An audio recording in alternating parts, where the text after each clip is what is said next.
Apa jadi acara tuh nih?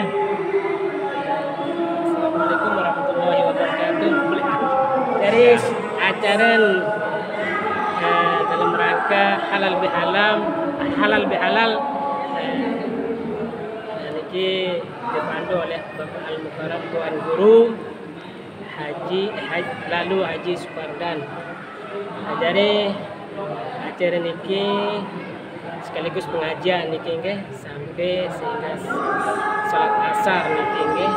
Alhamdulillah dari mangke niki di dusun Karapangkat Jati niki jamaah niki terutama anak-anak dan perempuan niki nggih hadiri si halal bihalal niki. Niki sedikit yang sampai nggih. Terima kasih. Assalamualaikum warahmatullahi wabarakatuh. Waalaikumsalam.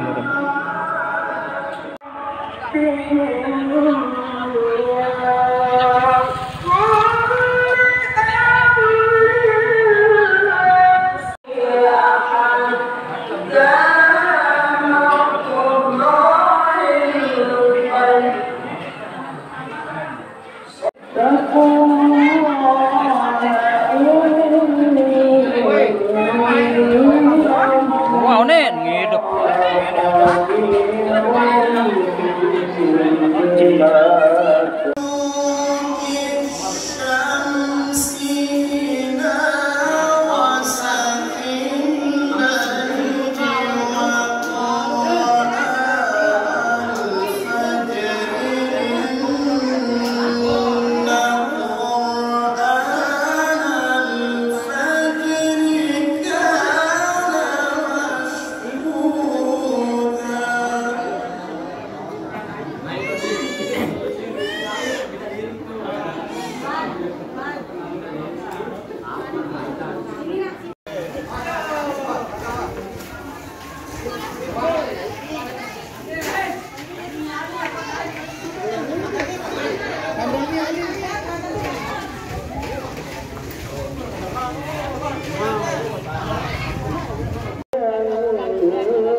Masih jangan.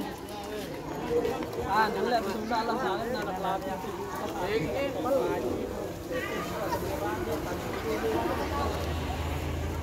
jelas kita ibu bapak ya.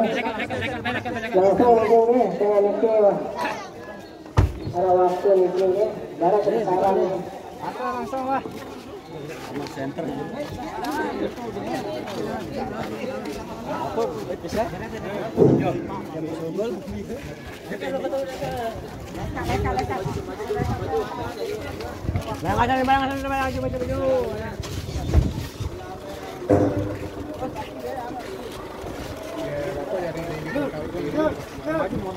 Awas ya. Awas yuk.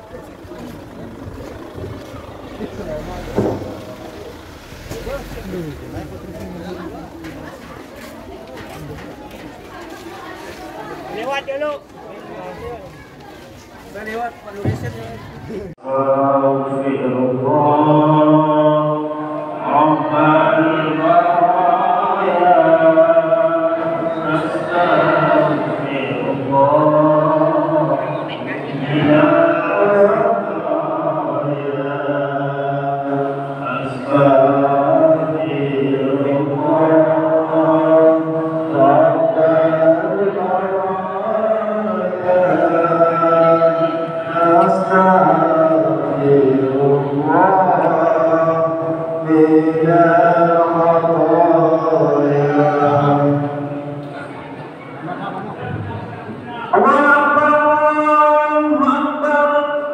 أشهد